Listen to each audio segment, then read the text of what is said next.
বন্ধুসকল আশা কৰিছোঁ সকলোৱে ভালে আছে। কিছুদিন পূৰ্বে নতুনকৈ জিঅ' টেকিং হৈ গৈছিল আৰু যিসকলৰ ঘৰ জিঅ' টেকিং কৰি গৈছিল তেওঁলোকৰ কাৰণে আহি গৈছে এটি ভাল খবৰ। জিঅ' টেকিং কৰা ঘৰৰ নমুনা প্ৰকাশ পালে, লগতে বাজেটো প্ৰকাশ পালে। আজি এইটো ভিডিঅ'ৰ জৰিয়তে ঘৰৰ নমুনাৰ লগতে বাজেট, কোনটো ঘৰৰ কিমান টকা বাজেট সেইটো মই জনাম। আপুনি যদি নতুনকৈ মোৰ ভিডিঅ'বোৰ চাই আছে তেন্তে আপুনি মোৰ চেনেলৰ যেটো আপোনাৰ সাবস্ক্ৰাইব বাটন আছে এটো টেপ কৰি আপুনি চেনেলটো সাবস্ক্ৰাইব কৰি লওক, লগতে বেল আইকনটো আপুনি অন কৰি লওক। আহক বন্ধুসকল জানি লওঁ যে নতুনকৈ জিঅ' টেকিং কৰা ঘৰৰ নমুনা কেনেকুৱা। আপোনাক মই মোবাইলত দেখা গৈ আছোঁ, আপুনি ধুনীয়াকৈ চাই যাওক। ইয়া চাওক, অসমৰ মেপ হয়, মই আপোনাক ধুনীয়াকৈ দেখাই দি আছোঁ। এই যে অসমৰ মেপটো চাওক, আপোনাৰ জোন এ, জোন বি, জোন চি, জোন ডি আৰু জোন ই, এই চাৰিটা ভাগত ভাগ কৰিছে। ঠিক এই চাৰিটা ভাগৰ আপোনাৰ ইয়াত চাওক চাৰিটা ভাগৰ চাৰিটা ৰং দিয়া হৈছে। আপোনাৰ জোন এ যিটো এইটো আপোনাৰ চাওক সেউজীয়া দিছে, জোন বি যিটো আছে এইটো হালধীয়া দিছে। লগতে বাকী যিমান চি ডি ই যিমান আছে ইয়াত ৰঙেৰে অসমক চাওক দেখাইছে যে চাৰিটা ভাগত আপোনাৰ যিমান জিঅ' টেকিং কৰা ঘৰবোৰ এই চাৰিটা ধৰণে আহিব। এতিয়া আপোনাৰ যেটো আপোনাৰ এ জোন আছে, এই এ জোনৰ চাওক টেপোলজি আপোনাৰ ইয়াত AS01 দিছে, বি জোনৰ দিছে AS02 দিছে, চি জোনৰ AS03, ডি জোনৰ আপোনাৰ AS04 আৰু ই জোনৰ AS05, যে জোন চিৰ আছে আপোনাৰ AS06। এতিয়া আপোনাৰ ঘৰৰ যেটো ডিজাইন আছে, যেটো নমুনা, এই নমুনাটো আপুনি চাই লওক AS01।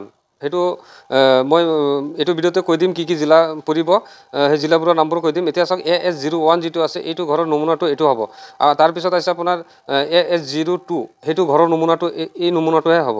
তাৰপিছত আছে আপোনাৰ AS3 যেটো আছে এই নমুনাটো চাওক, AS4 আছে, আপোনাৰ AS5 আছে, লগত তলত আছে আপোনাৰ চাওক AS06। এতিয়া কোন কোন জিলাত এইবোৰ পৰিব আপোনাৰ সেই জিলাৰ নামবোৰ মই কৈ দি আছোঁ। ইয়াত চাওক AS01 দিয়া আছে। AS01ত আপোনাৰ কি কি জিলা পৰিব ইয়াত দিয়া আছে। আপুনি চাওক Barpeta, Nalbari, Darrang, Morigaon, some part of the Kamrup, Nagaon, Golaghat and south of Sonitpur. ইয়াত আপোনাৰ কষ্ট আপোনাৰ যেটো ইয়াত চাওক AS01ৰ ডিজাইনটো আকৌ দেখাই দি আছোঁ। এয়া চাওক ডিজাইন দেখাৰ পিছত চাওক আপোনাৰ AS01ৰ যেটো আপোনাৰ এই মেপটো চাওক, এইটো আপোনাৰ AS01ৰ হয়। তাৰপিছত চাওক আপোনাৰ AS01ৰ ইষ্টিমেট, যেটো আপোনাৰ কষ্ট ইষ্টিমেট দিছে, সেই কষ্ট ইষ্টিমেটটো চাওক আপোনাৰ ইয়াত দিয়া আছে 1,67,268.28।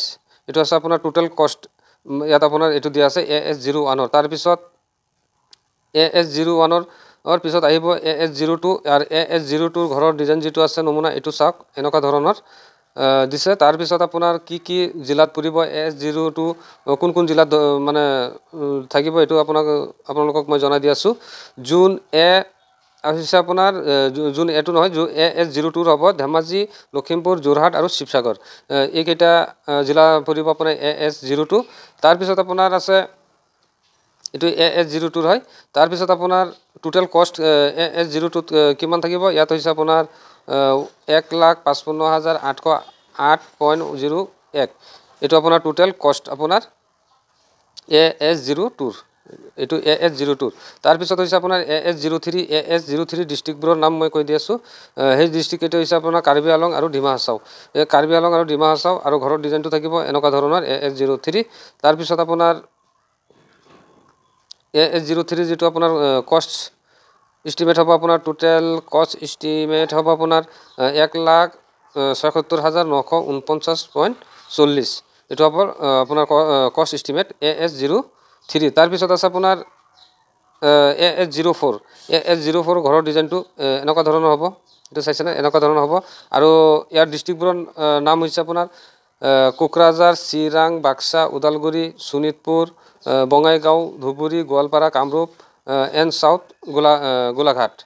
এইকেইটা হ'ব আপোনাৰ AS04ত পৰিব আৰু ঘৰৰ নমুনাবোৰ এনেকুৱা ধৰণৰ চাওক। তাৰপিছত হৈছে আপোনাৰ AS04ৰ পিছত আহিব আপোনাৰ AS05ত আপোনাৰ থাকিব আপোনাৰ জিলাবোৰ হৈছে কাছাৰ, কৰিমগঞ্জ, হাইলাকান্দি। এইকেইটা হৈছে AS05ত আৰু ঘৰৰ নমুনাবোৰ হ'ব এনেকুৱা ধৰণৰ। এইটো চাওক এইটো ধৰণৰ AS05ৰ।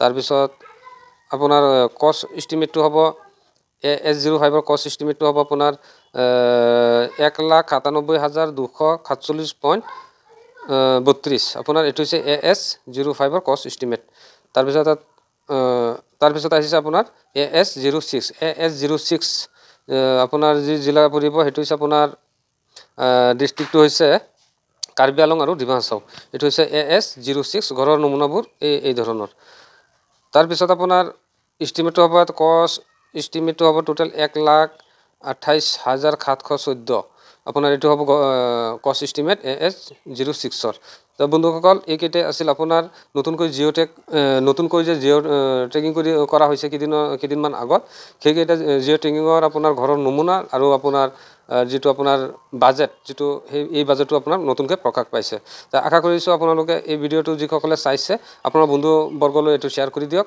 আৰু নতুন হ'লে মোৰ চেনেলটো ছাবস্ক্ৰাইব কৰি দিয়ক ধন্যবাদ